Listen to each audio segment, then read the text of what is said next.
My name is Shazia Rafi. I am the president of AirQualityAsia, which is a parliamentary advocacy group.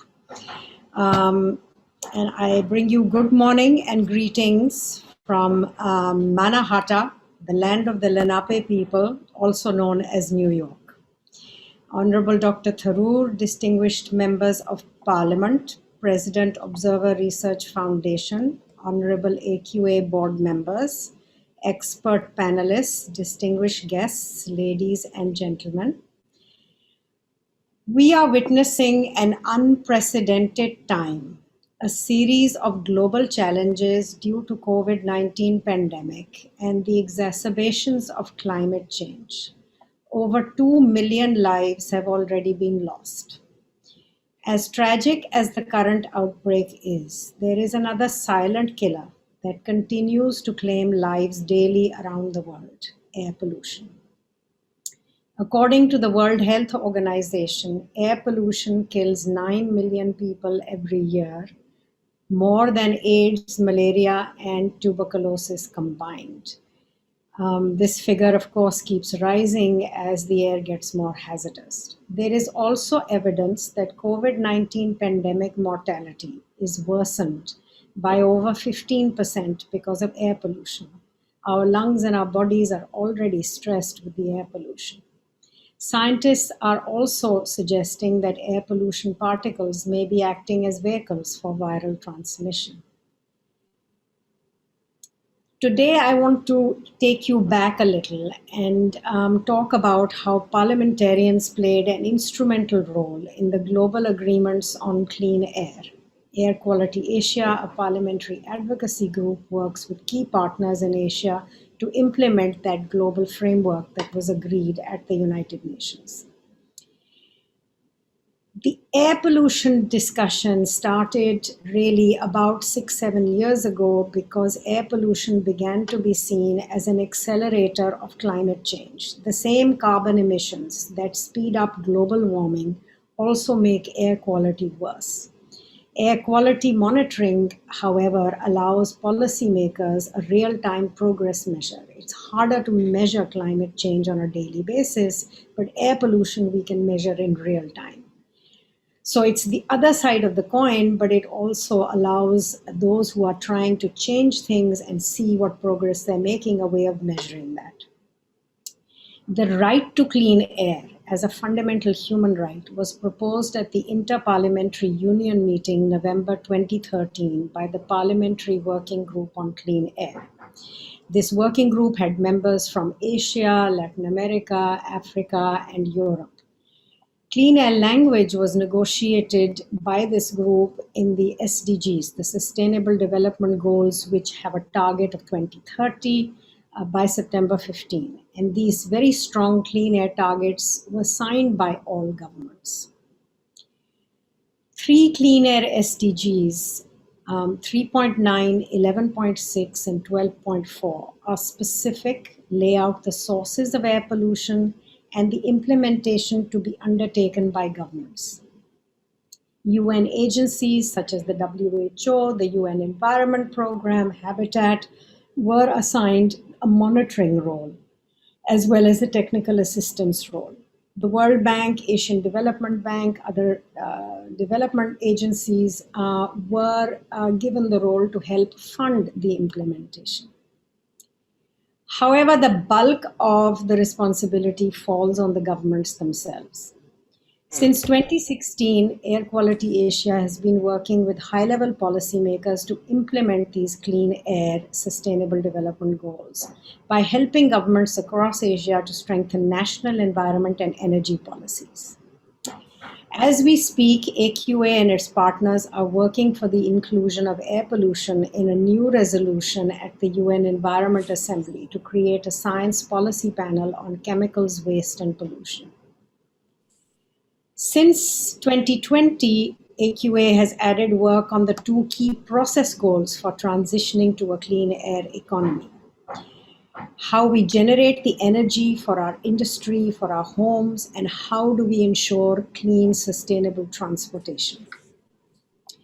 The challenge for South Asian governments is enormous. Of the world's cities with the highest air pollution, 40 out of 42 are in South Asia, 34 are in India.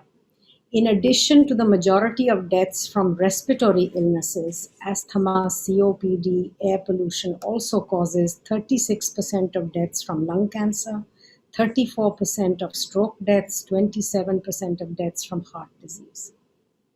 According to research by the Global Alliance on Health and Pollution, these air pollution deaths have a bell curve. They rise as countries move from low income to lower, middle, and upper income, and then they drop as they reach higher income. Why is that? Because our means of generating energy, means of production, transportation system remain polluting while higher income countries have had more access and more time to access technology solutions that are green and clean. That differential is now changing rapidly as green energy, green production technologies are beginning to spread across the globe. And these technological innovations are not just coming from the so-called developed countries. India educates, I've been told, close to 1 million engineers annually. Many of these global advances are the results of their work, whether they're working in India or abroad. Most important for policymakers is how will countries pay for the transition to a clean air economy? Part of the answer lies in transitioning the current cost of air pollution to the economy.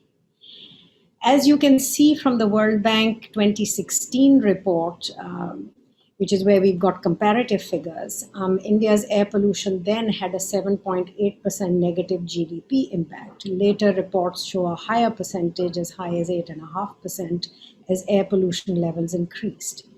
If we apply the older figure, 7.8%, to the 2019 GDP figure for India, it's over 2 billion that is leaking out of the Indian economy due to air pollution welfare costs. The impact of the same for the same year on global GDP was estimated at 6.2 trillion.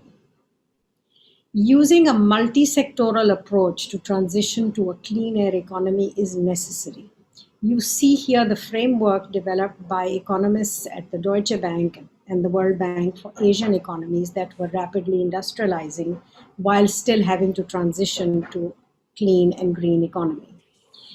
Unfortunately, only 15% of the funds required for this transition are within the national level public budgets.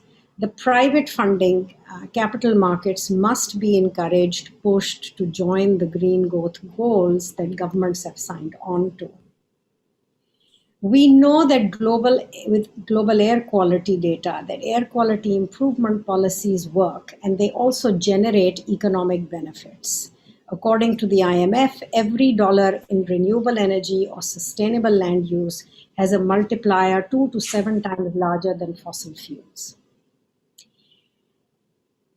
Parliamentarians across the globe are enacting green economy bills and programs in different countries to match up and bring the regulatory framework to match the goals that their governments have signed on to as part of the SDGs.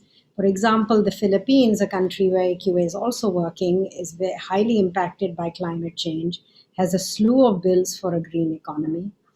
The latest bill is very interesting. It's called the House Bill 9181. It's called the Philippine Ecosystem and Natural Capital Accounting System. Introduced last year by AQA member Deputy Speaker Honorable Lauren Lagarda. This will mandate a measurement in Philippine pesos of the cost of environmental destruction. Lauren says, what we cannot measure, we cannot regulate or improve. So in a sense, you're attaching a price tag to the environment.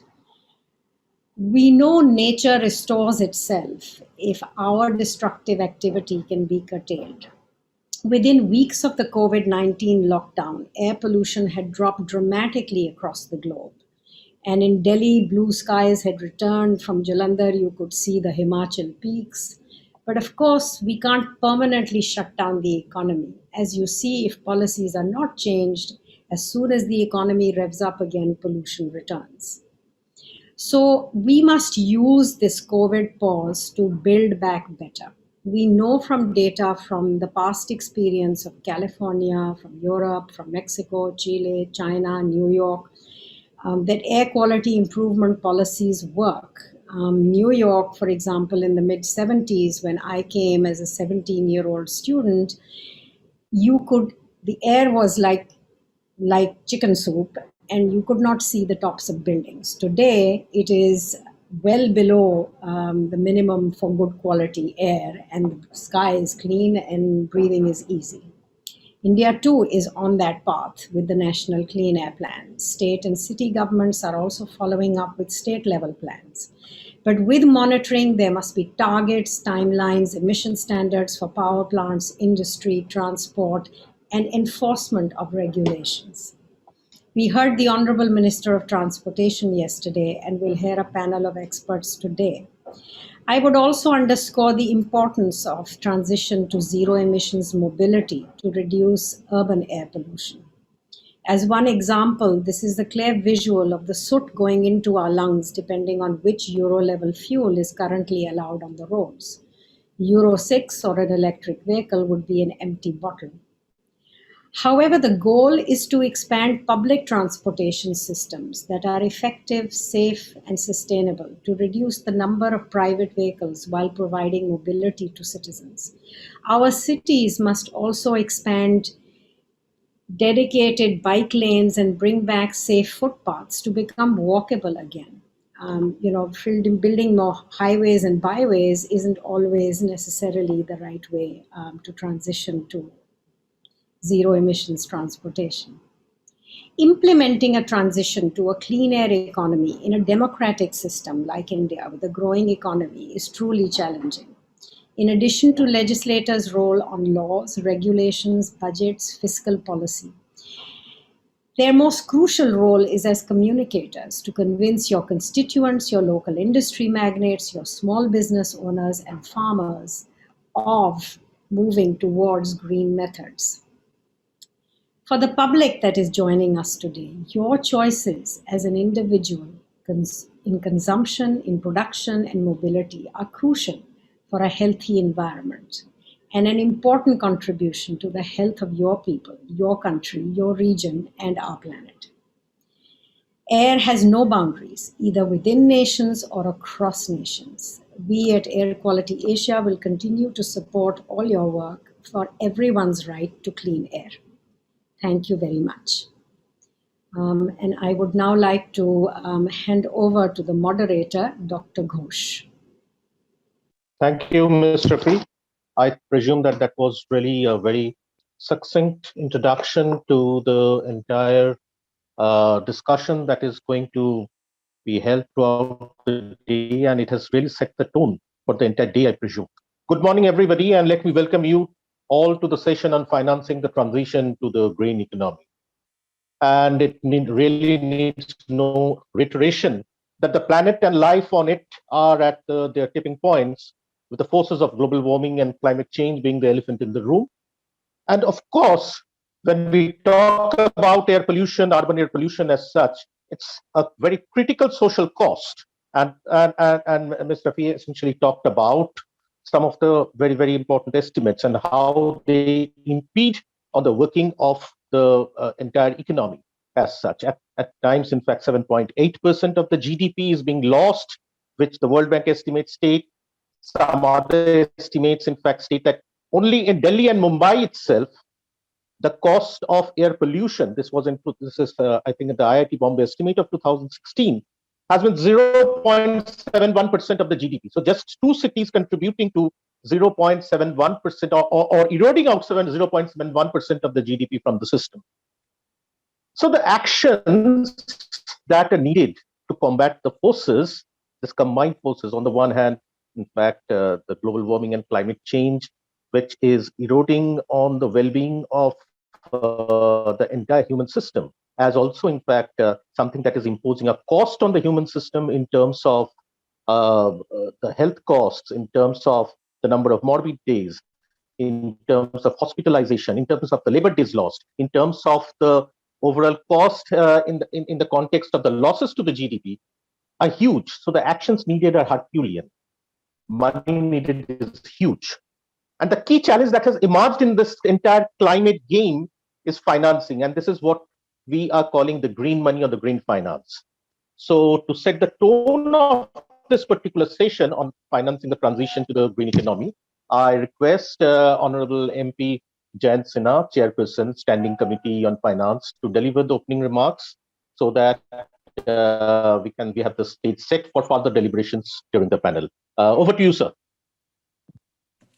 Thank you very much. And I'm very glad that this panel is being organized to discuss the issue of air quality and to emphasize how addressing air quality has very positive impacts, not just on health, which is obvious, but also in terms of its economic impact with respect to GDP growth, job creation, and so on. A lot of research has now been done. There was a very famous Lancet study that came out, I think, a year or so ago, that showed that every single year in India, there are somewhere between 10 to 20 lakh, 1 to 2 million lives that are cut short because of air pollution. And when we think that COVID has resulted in the deaths of 5.5 lakh people, we realize that every year air pollution is actually resulting in the deaths of twice as many people as COVID created. So COVID, of course, was a national emergency, and we went through several lockdowns, and the lockdowns in many states, including in Delhi, have just been lifted because everybody wanted to protect themselves from COVID. And those are the efforts that we have made to protect ourselves from the pandemic. Yet when it comes to air quality, the efforts that we are making are not proportionate to the impact that they're having. And the good news, of course, is that if indeed we take the necessary steps to deal with air quality, we will, of course, be helping our economy and job creation as well. Now, there is some analysis that seems to indicate that some 60, 70, 80% of air pollution is actually caused by fossil fuels of various kinds. And fossil fuels in terms of transportation, in terms of heating, in terms of being used for various purposes such as for cement, fertilizer plants, and so on. So fossil fuels are a very big driver of air pollution. And if indeed we move towards renewable energy and we move to electric mobility, we will be dramatically reducing the air pollution that's being caused by fossil fuels. And that's why the Honorable Prime Minister's target that he set for us, which is to get to net zero by 2070, is going to be so important also for addressing air quality and air pollution issues. Particularly our large cities are very much going to benefit from moving towards renewables and moving towards electric mobility. And here again, the Honorable Finance Minister in her budget speech had emphasized that ease of living and improving urban life is a very big priority for our government as well. So these are all efforts that are underway right now to be able to improve how we green our economy and strengthen the transition towards a green economy.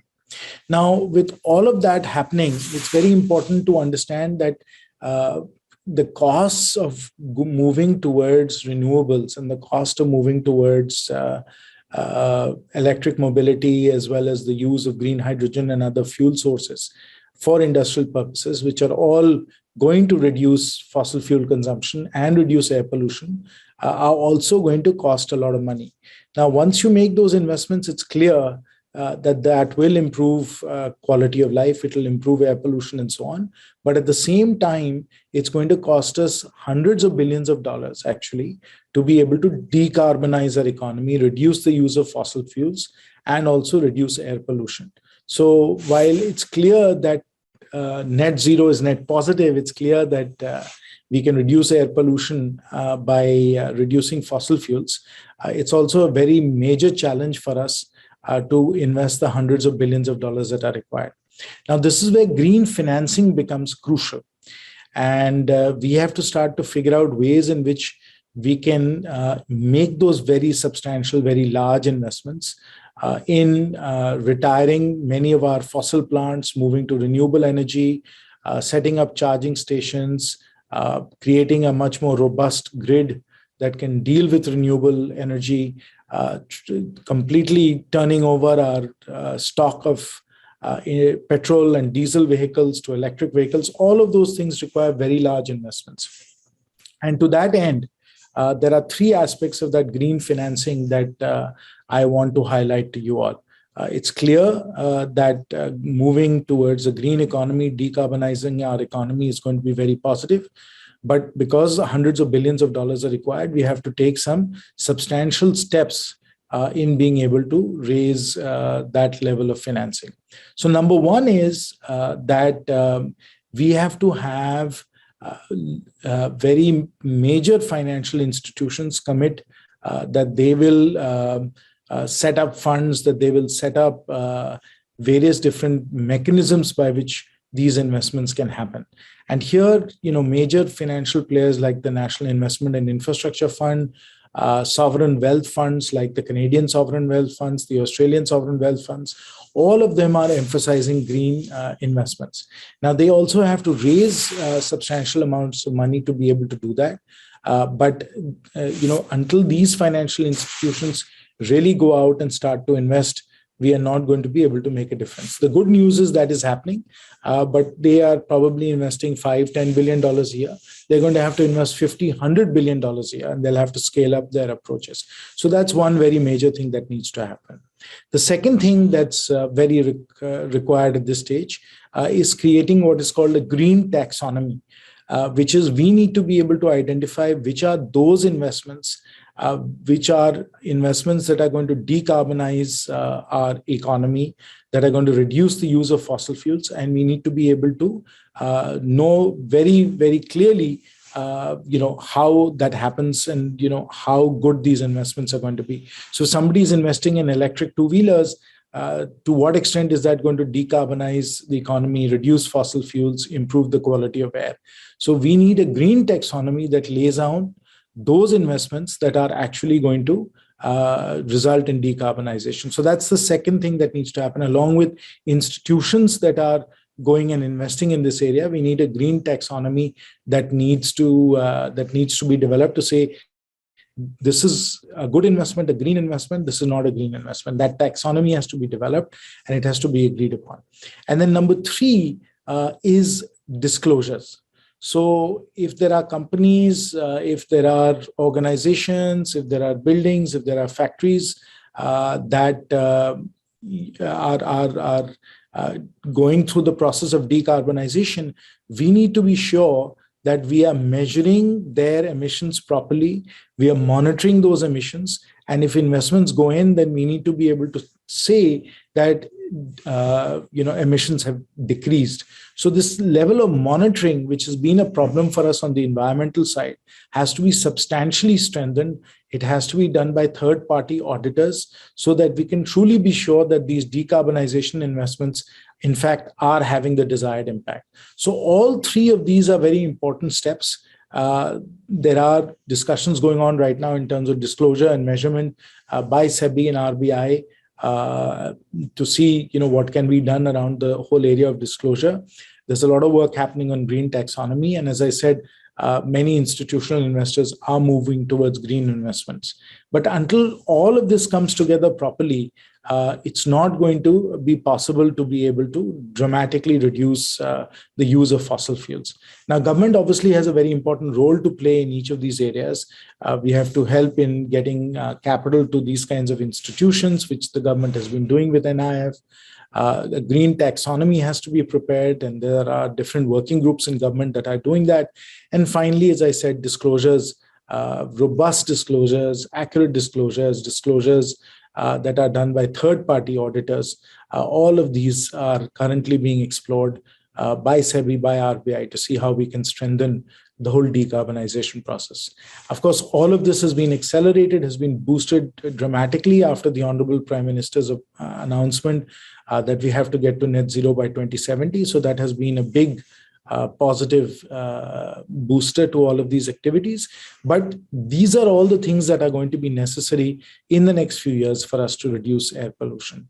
And none of this can happen, none of the financing can happen unless these underlying factors are taken care of. I'm going to stop here and obviously happy to answer any questions that others might have. Thank you, Honorable MP Jayant Sinha. Indeed, you have carved out the pathway to essentially move along with this, how we mobilize the green finance. And as such, the challenge of mobilizing the green finance becomes more acute for a developing nation when you find that the large parts of the developing and the underdeveloped world is still struggling to obtain finance for meeting their basic developmental needs. And here arise their imperatives for obtaining funding in addition to the traditional overseas development assistance for climate change, apart from climate change adaptation. Now, air pollution, undoubtedly, as you rightly mentioned, in fact, it's a social cost, a public bad, and it becomes even more critical when we look at some of these figures in terms of the losses that are occurring.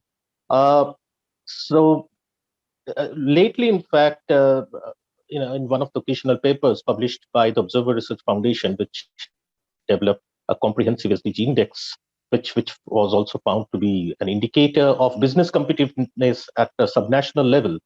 It was found that though Delhi ranks third among the 23 states in terms of SDG achievements, its rank in SDG 13 was 22. In other words, had its score been any better in terms of air pollution, that has 39% weight in the SDG 13 index and 3% weight in the overall SDG index, its ease of doing business or business competitiveness ranking would have been even better. So in any case, you critically pointed out some of the various challenges that we are facing and the pathways in order to combat those challenges. And as India continues to pursue its promised $1 trillion funding from the developed world, definitely private equity and development finance institutions have started exploring the vast investment potential of the climate mitigation technologies and clean emission strategies. So we presume that there will be a report in influx of $1 billion trickling in over the next 5 years. So without much ado, in fact, I would just like to, since the tone has already been set, we know that there are immense challenges and opportunities. Now, what are essentially the costs of accessing such green finance? We have a fabulous panel out here. 3 panelists consisting of Dr. Suranjali Tandon, who is an assistant professor at the National Institute of Public Finance and Policy, Mr. Kushagra Srivastava, who is the CEO of the Chakra Innovation, and Dr. Renita D'Souza, who is a fellow at the Observer Research Foundation. And she's the one who has recently written a monograph on green taxonomy for India. So I presume that this is going to be a fascinating discussion on the basis of the tone already set up by Honorable Mr. Sinha. So I will go to Dr. Tandon first, Dr. Suranjali Tandon. Before I go, let me just set across some of the housekeeping rules. I request all of you to keep your deliberations confined within 8 to 10 minutes so that we can, if possible, we can have a second round.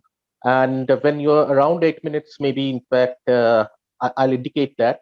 But 10 minutes is simply the deadline. You have to finish off your deliberations by that time. So, Dr. Tandon, it's over to you. Please take over.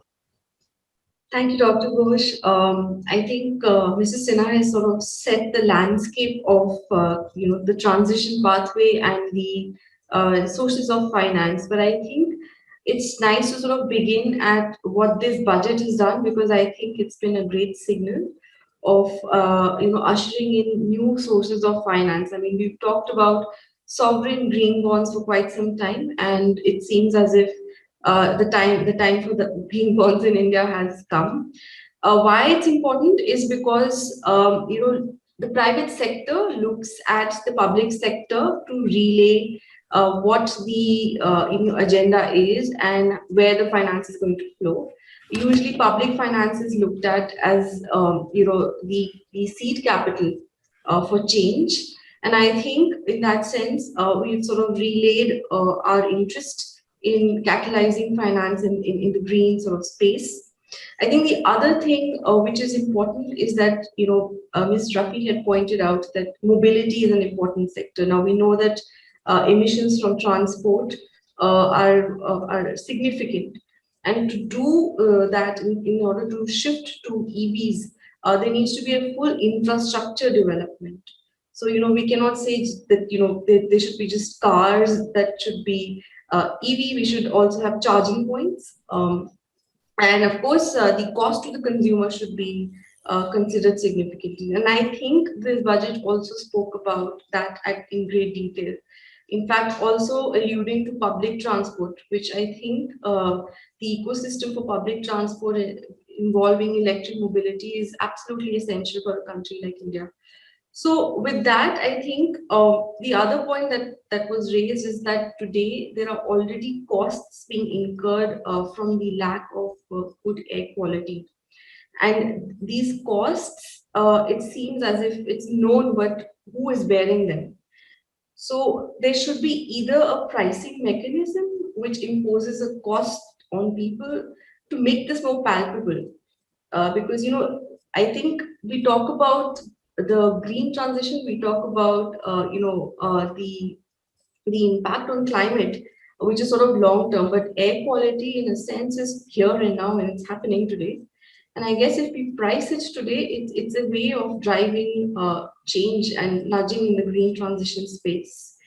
In terms of driving private capital, which seems to be important in the discussion, one was to sort of, catalyze public finance, which is, as I said, already happening through sovereign bonds.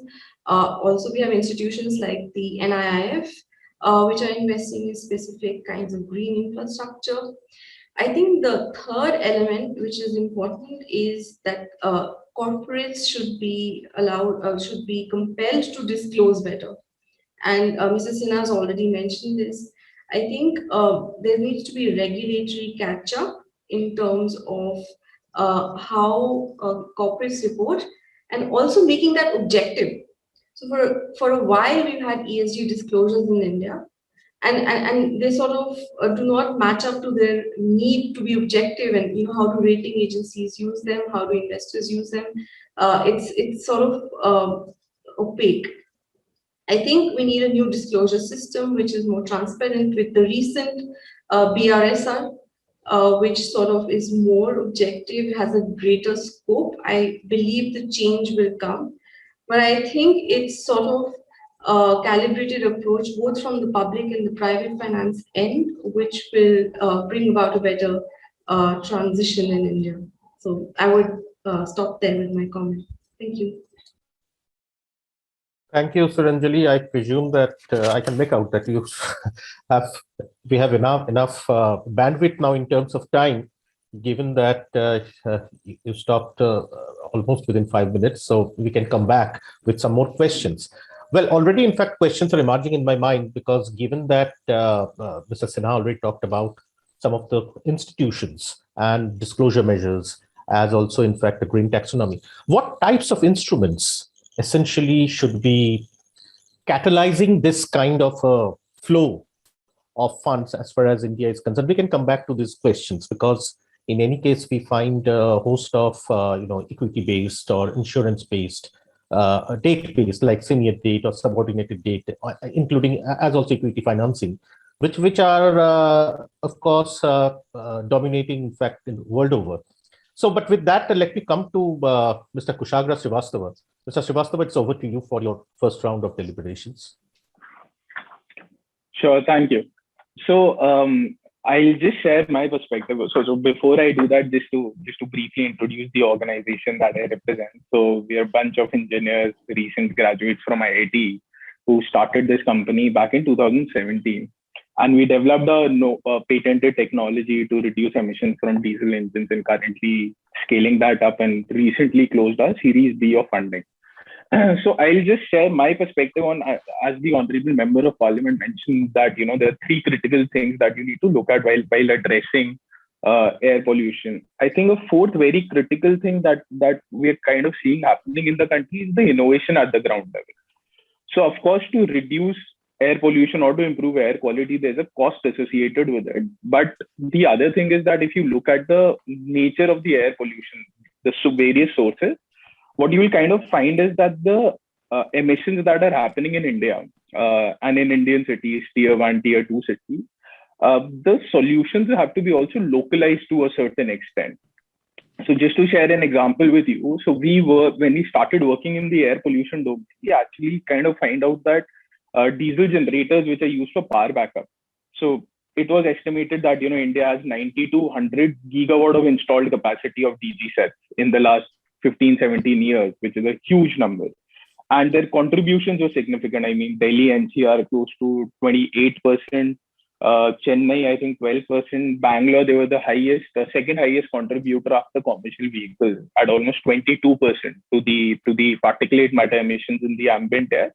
These are the annual averages numbers, of course, with seasons and with local festivals, etc. The exact numbers might change.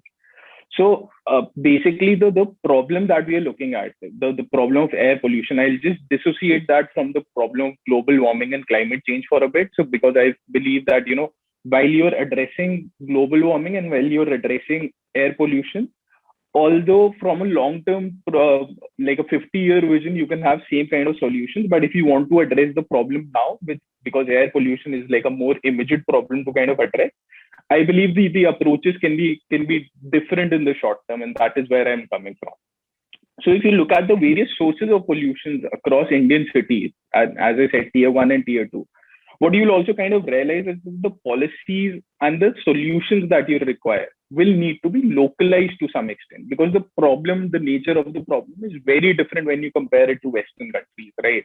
So in terms of ambient air quality, they might have gone through the same cycle, but in terms of if you get to the micro level, the sources, the way people behave, where does it come from, you'll kind of realize that, the source of the problem is different, and hence the solution will need to be localized to some extent. And that is what we kind of realized during our research when we got interested in air pollution and decided that, we would want to address this problem using whatever technical capabilities we had. So one was that the innovation part that is happening within the country, right? I think that is a fourth critical element that the policymakers need to look at, right? And I'll just share my perspective in terms of, we deal a lot with the central government, also with a lot of state government. And I'll just share my perspective on, the challenges that a startup essentially faces in raising capital when you're trying to scale up a innovative technology, right?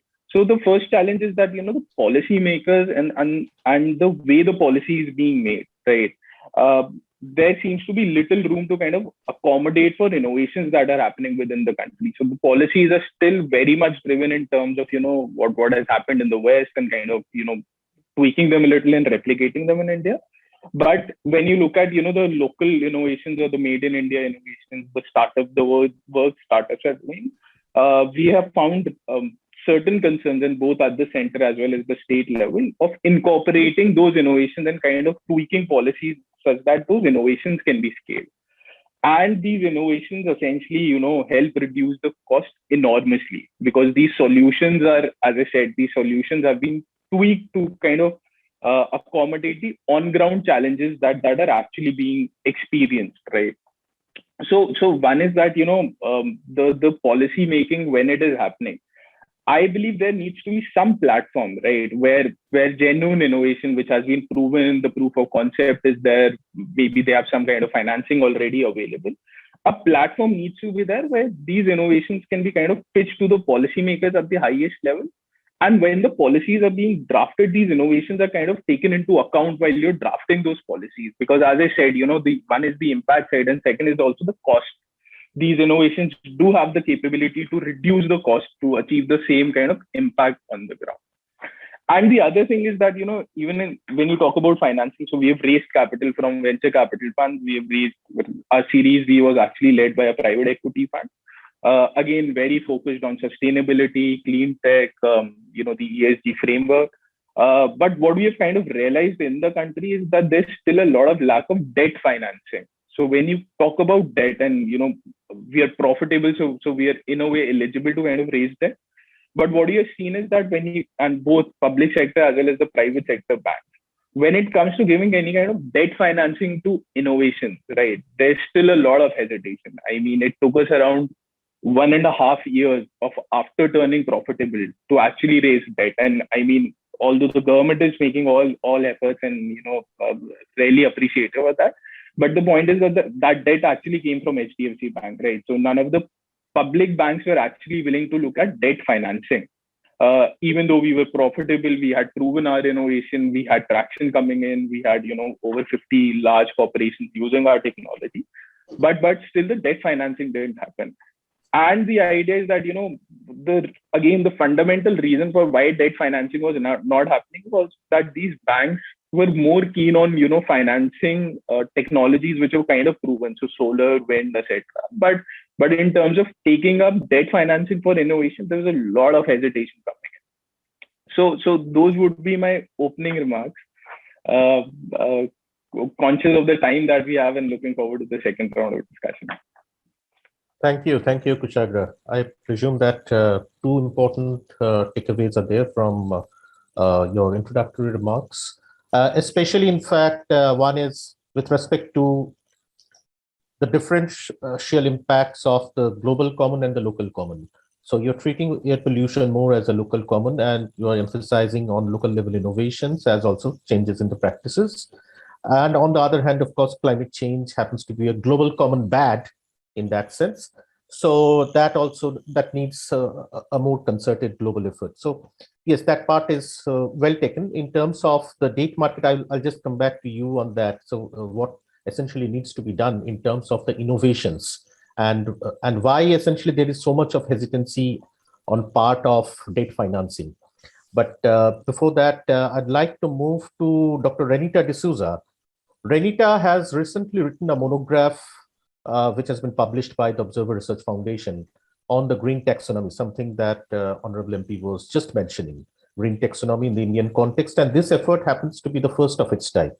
So whatever Renita deliberates in here, I would request her to at least spend some time on her monograph on how essentially that addresses some of the concerns that have been raised by Honorable Jayant Sinha. Renita, over to you.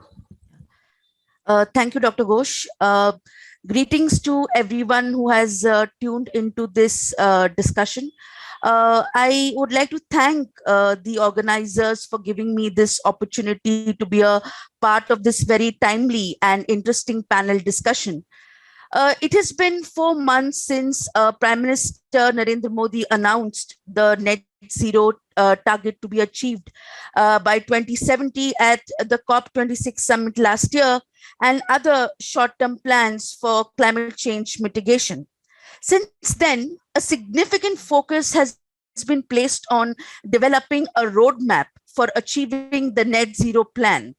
This effort also includes envisioning how India's green transition will be financed. When we talk about financing the green transition, it cannot be confined to mere greenhouse gas or carbon emission reductions. It has to encapsulate climate change adaptation, air and water pollution prevention, water conservation, addressing water scarcity crisis, dealing with losses of ecosystem and biodiversity, and so on. And this is my first point. The need to expand the notion of green economy to incorporate a holistic picture of environmental degradation. There is no doubt that India's green transition will demand significant trillions of dollars in investment. Projects typically involve a high upfront cost with cost savings possible, expertise, and new business models. I think this is a point that Kushagra made about the uncertainty around dealing with green technologies and new business models. Also, the difficulty in securing a reliable stream for green projects and unclear exit strategies explain the high risk perception of such projects. Traditional financial institutions such as banks and non-bank financial institutions find it challenging to accommodate the investment peculiarities of green projects and provide finance. Renita, I suggest that you switch off your video because there's quite a bit of disruption. Some technical issues are coming up. Yes, sir. Okay. Given the tight fiscal situation, government, especially in the face of the pandemic, relatively underdeveloped financial markets of India, and the promise of finance by developed nations proving to be a hollow one, the nation must try and attract this pool of foreign private green finance. India has been able to attract only a trickle of this pool.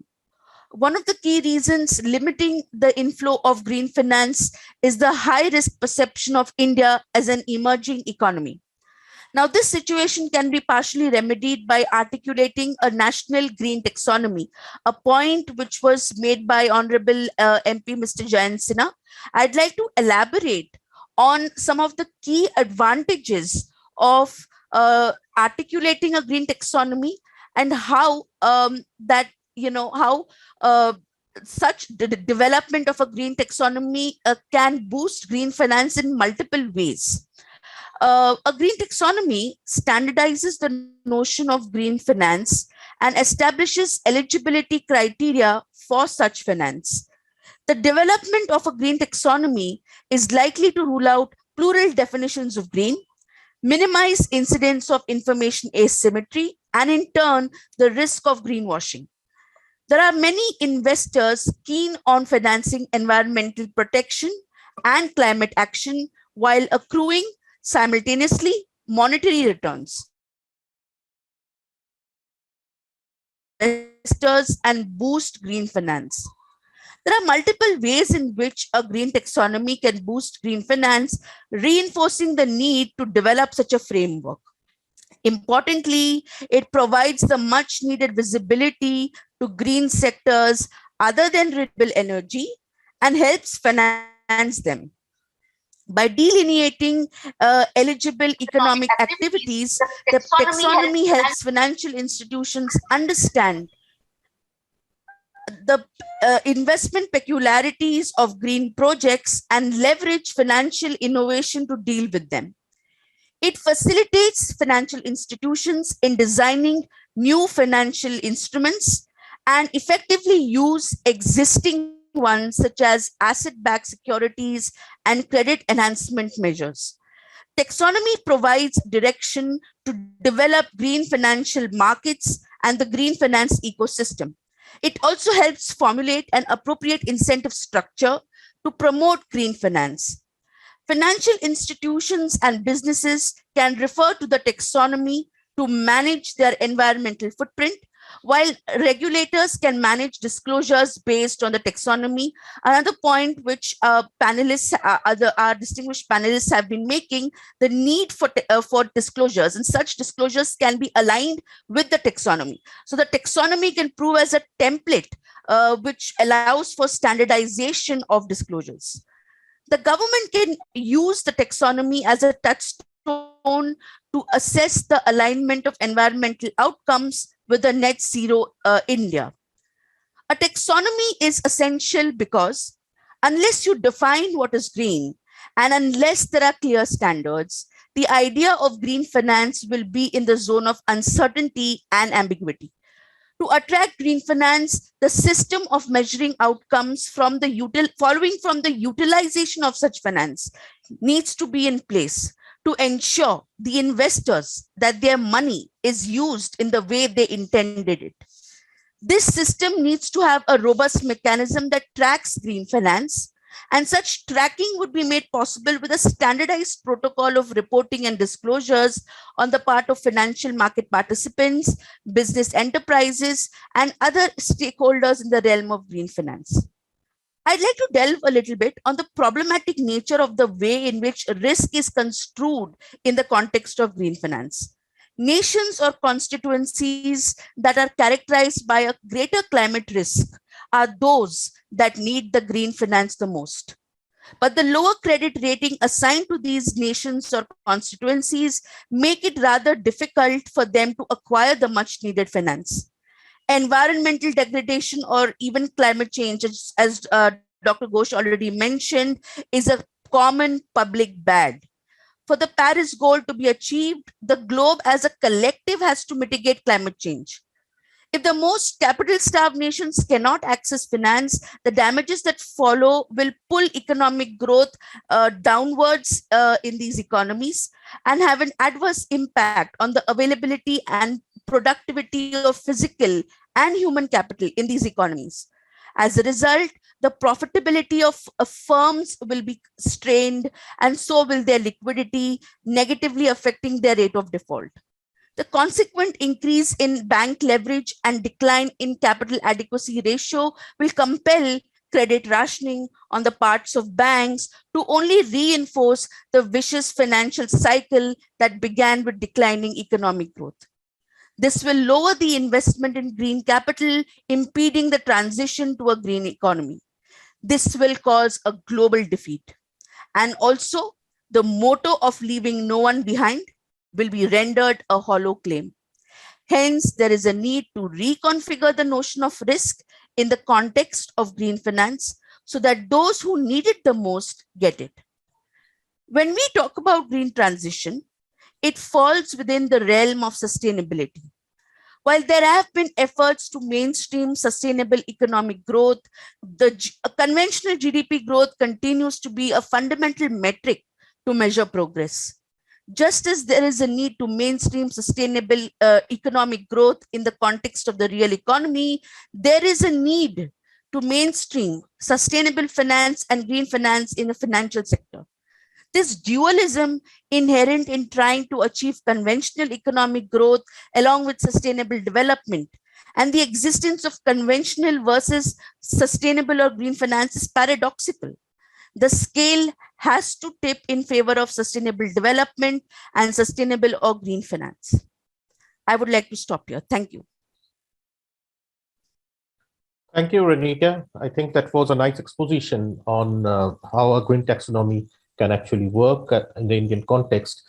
Now, in fact, just coming back to Suranjali. Suranjali, I mean, I'm just wondering about the various sources of funding. In fact, what essentially can work in the context of India, given that, if we broadly classify the sources of funding globally, we have the multilateral development banks and similar international financial institutions, then the UN agencies, bilateral and multilateral government funding, then of course the private sector. You talked about the private sector, the private investment and the public investment altogether. The other thing that Kushagra mentioned, in fact, there is quite a bit of hesitancy in terms of debt financing, whereas globally this green finance is generated largely through debt-based products, namely the green bonds or the climate policy performance bonds, debt for climate swaps, etc. Now, this is, of course, when we are talking at a much more global level, talking about global warming and climate change. Now, when we are talking from the net zero and whatever, this is fine. Do you really feel that there's a need for a more customized products in the context of addressing something which is not a global common but a local common? Can that really happen, and who will do that? And is that really, being an economist, is that really going to have that kind of attraction or liquidity in the market? That is also crucial, because anybody is going to look at whether this product is going to have sufficient liquidity. Yeah, Dr. Ghosh, you actually hit the nail on the head, and that's the kind of problem that people working in finance have been sort of thinking about, on how to catalyze the level of finance that is required. So I think we need to step back and also look at two sort of, I think, elements. One is that there's a timing problem. So if we talk about air quality specifically, as Kushagra has mentioned, it's here and now. We can't sort of wait for a long-term sort of finance strategy. And that's why I sort of step back and say that it's an externality, and can we price it right away? So rather than developing financial products, can policy step up and sort of ratchet up costs for those polluting, so that necessarily investment will flow if costs are imposed on business as usual. So I think that's one way to look at it for addressing the here and now.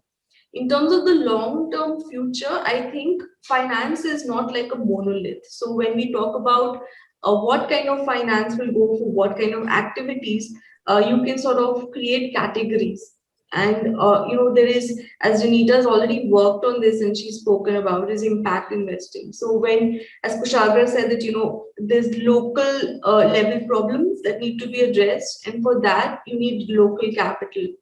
So far, municipalities have sort of tried their hand at bonds, but we know that as the fiscal system stands today, they do not have the independence. So what we really need is impact bonds, wherein philanthropies and in my view, even CSR spending can be leveraged, because these are companies operating in that ecosystem and should be able to evaluate the costs of their operations. So I think that's one space. I think CSR is already doing a bit, but we can leverage that. The second is large capital, and that will go into specific sort of investments. There again, the problem that is often raised, and it's a question that you're also asking, the need for liquidity. And more than often, the investor will say, well, the returns on this are not promising enough for me to be in this market. Ultimately, they're private investors. And I think to that, India has some sort of solutions. Now, you have the IFSCA, the IFSC Gift Gujarat, right? There is a slew of tax incentives available. And I think that pushes up the rate of return to the investors, and probably leveraging on these incentives could be one way to look at it. I think there needs to be a thrust on investment in entrepreneurship, because essentially what we're talking about is rapid development in technology, which doesn't have a major downside. So it shouldn't be that we put all our capital in and then we're sort of staring at technologies that don't work. So I think for that, again, India has a good sort of incentive regime for startups. Perhaps there needs to be a new kind of fund structure. So we already have an alternate investment fund, which is category 1, which gives incentives to those investing in startups. And maybe we can add a category which incentivizes green ventures. And so I think there needs to be a holistic thinking in terms of NDBs and DFIs. I'm sort of circumspect, because the promise made even at COP26 is, I think, not enough. We won't get enough from that money. It's $100 billion. Every country is going to ask for their share, and there are countries like small jurisdictions like Seychelles, which will sort of be in a deluge. So I think instead of fighting that fight, it's best to sort of create an entire ecosystem where we look at different sort of capital types fitting in different parts of the market. So when we talk about disclosures, again, it's a nudge to big companies to say you got to change what you're doing right now. But that doesn't necessarily mean it's additional capital which is sort of going into ventures. So I guess we need to break down the market and think about who's going to do what. But I think if we want to talk about the now and what can we do now, I think the government would step up its game and ratchet up the costs, which I think in a sense also provide a source of finance, because the revenues can be sequestered into a special entity which addresses these concerns immediately. So those are my thoughts on instruments. Thank you, Suranjali. Kushagra, in fact, the question remains the same for you, but I'd just like to add one more, because you brought in a separate layer to this entire discussion, talking about not only supposedly the global and the local, but even the short term and the long term. Because certain issues need to be, especially air pollution out here, need to be addressed right now. Whereas yes, over time we are addressing something, though I know that this is climate change is the elephant in the room, and there is no long term as far as climate change is concerned. But even then, so highlighting, considering both, would you like to differentiate between the responses of the global and local and short term and long term, and have more focused instruments to address air pollution, and different types of instruments to address that. Though, in fact, we can make out that if we address climate change, global warming to a certain extent, we are definitely addressing these issues as well. Yeah. Yeah. Your views. Sure. So, as Suranjali clearly mentioned that, the price, we have to put a price to the air pollution. And I believe the Honorable Supreme Court as well as the Honorable NGT has made it clear that, the policies, in fact, the judgments that they give, the principle that they follow is essentially that the polluter has to pay, right? So that is the fundamental principle that they're currently looking at. And I believe not just now, I think it has been over 10 years since they've kind of, using that principle to, come out with judgments, etc. So I completely agree that, the onus of paying for cleaning the air, right? And not getting into the climate change, because the moment you talk about climate change, it becomes way more complex, right? But more focused on the here and the now, which is the air pollution problem, right? And just to clarify, when I said long term, I don't mean 100 years. I mean, we don't have 100 years to kind of address climate change, right? Long term, maybe, 25, 30 years. And short term, I meant like in the next year or two, right? So just clarifying the timeline, right? So coming back, I think the fundamental thought process has to be that, at the end of the day, it has to be the polluter who has to be paying, right? Now, whatever instruments are being used, I think the panel does have a lot of people who are way more qualified than I am to kind of comment on that. But I completely agree with the fundamental thought process that essentially the polluter has to pay, right? Now, coming to, be it the CSR, impact bonds, or, creating any kind of other incentives, etc. But just coming back to, one more point that Suranjali mentioned was, regarding startups, etc. and entrepreneurship in the sector, right? I personally believe that, innovation in the clean tech sector, if you look at India and where the investments have grown, primarily when we have said clean tech, we have essentially meant, either putting up large solar plants or looking at large wind farms, right, to get the renewable energy. I believe the definition of clean tech is way more vast than that, right? And when you look at innovations, when you talk about technology in this sector, you have to be way more open-minded than just saying putting up a solar plant or a wind farm, right? So I believe, and we are seeing that change, right? Both at the investment front, and investment front, I mean primarily the venture capital funds and the private equity funds, which fund later life cycles of various startups, and also to some extent at certain policymaker fronts. But I think that change needs to be catalyzed, and it needs to be much more faster. To one, when you say innovation, what do you mean by innovation? What is the kind of breadth that you're covering? And then, in a way, kind of tying that up with the financing, and the financing has to be, fundamentally based on the principle that it should be the polluter who should be paying at the end of the day. Okay. So, Renita, both Suranjali and Kushagra mentioned about the polluters pay principle. So from on one perspective, when you have the polluters pay principle, on a more normative ethical ground, one can argue, well, then that gives the polluter the right to pollute. So what would you argue on that?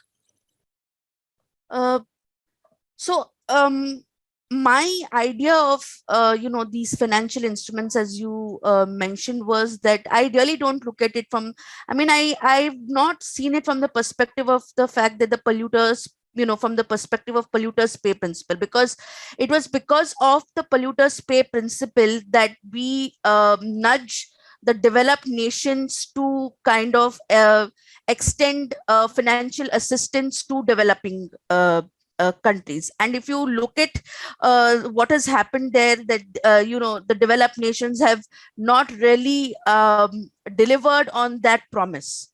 So I would like to think how do you how do you, if you want to in the financial realm make the make the polluter pay, you would have to it cannot really be a financial instrument. It has to be in the sense of a bond or an equity. It has to be a tax, where the tax sort of is imposed on the particular polluter, because you identify the polluter. So you either tax the polluter, or you have certain regulations where the polluter pays a fine. That's how you would, and that fine or that particular tax can then be used to finance the green transition. That is what can happen. Or the other way of doing it is to have a cap and trade system, where since you have monitoring mechanisms in place, you can capture the you can sort of identify, or you sort of determine how much a particular industry has sort of polluted. So you see, there is a need for certain strong institutions there, where you have to strengthen the pollution control boards, so that the data on polluting on pollution, the kind of pollution that has been sort of been resorted to by these industries is made transparent. And so when you talk about the polluters pay principle, you need to strengthen such institutions so that we know who's polluting how much, and then accordingly sort of tax them or finance them, and that resource can then be directed to financing the green transition. But I think that would be the answer to the polluters pay principle. But I think from the point of view of financial instruments, you really need to understand the nature of green projects. You see, green projects are characterized by unknown technologies, and the profitability of these projects are in question. So the kind of capital that flows into these instruments needs to be patient, number one. It also needs to come from those who recognize that there will be a delay in returns, but what you're getting is an environmental benefit. So I would sort of push for, advocate leveraging impact finance, catalytic capital, and also the fact that if you can identify a particular economic activity and then understand the investment peculiarities of that particular economic activity, then a financial instrument can be designed to cater to that particular activity. And as far as the need to generate return repayments is concerned, because you see, because there is this the revenue stream from green projects is sort of comes in a delayed manner. So you might want to use asset-backed securities, where while the money from the bond or the security that has been you've sort of the proceeds from the bond issuance goes in financing green projects, but the revenue stream for making the interest payments comes from another set of assets which are capable of generating a revenue stream immediately. So these are the kind of instruments that can be looked at in the realm of green finance. Thank you. Thank you. I think we are almost at the end of this session. Just a minute left. So let me just summarize what we discussed. Of course, at the very beginning, Honorable MP Jayant Sinha essentially set the tone of this entire set of deliberations that we had, and pointed out three very crucial steps towards the pathway as we talk about the transition to the green economy, in terms of the green taxonomy, the disclosure, and the existing institutions, and as also the instruments. So 2-3 important things emerged out of this discussion. First is that whether, and more important, it's very difficult to conclude because we are still in some kind of a flux. We are still debating. We are still discussing. There are a host of ideas that have been floated here in terms of looking at things, of course, in an integrated way from the perspective of global warming and climate change and local level air pollution. That is one. But at the same time, there needs to be a multiple layered approach, which has also been agreed upon, because certain impacts are very local levels. They need immediate solutions or resolutions. And of course, the problem at the global level is definitely much more complex than what prevails here. Of course, this problem is no less complex at the local level, but the negotiation mechanisms need to be different. The negotiating instruments also need to be different. Do we need to have different sets of financing instruments for these? That remains an open question.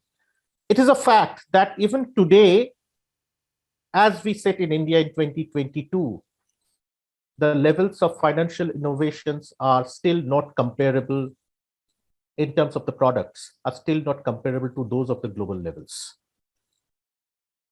That is also because there is some kind of a deterrent in terms of thinking of innovative products. First is, are we going to have a market for that? Second is, what might be the regulatory instruments that can come in the way of such innovations, or if they are floated in the market? And that is precisely why what Kushagra was mentioning, that there was quite a bit of hesitancy in the context of, suppose, say, debt financing. Whereas globally, we find that this is what is prevalent. So naturally, we just need to think a lot, need to have better innovations, need to have much multi-layered approaches as also integrated approaches in order to combat this kind of a social, I would say, the local common and the global common in totality. Let me thank, first of all, Honorable MP, Mr. Jayant Sinha, for the wonderful opening remarks that set the tone of this entire deliberations in this panel. Let me thank all the three panelists, Dr. Suranjali Tandon, Mr. Kushagra Srivastava, and Dr. Renita D'Souza, for having this kind of a deliberation, which really enriched my entire thinking on how we combat essentially this trade-off. Not merely a trade-off at times, but essentially how we essentially look at the local and the global together. Thank you. Thanks to the organizers and the technical team for taking care of this panel. Thanks all.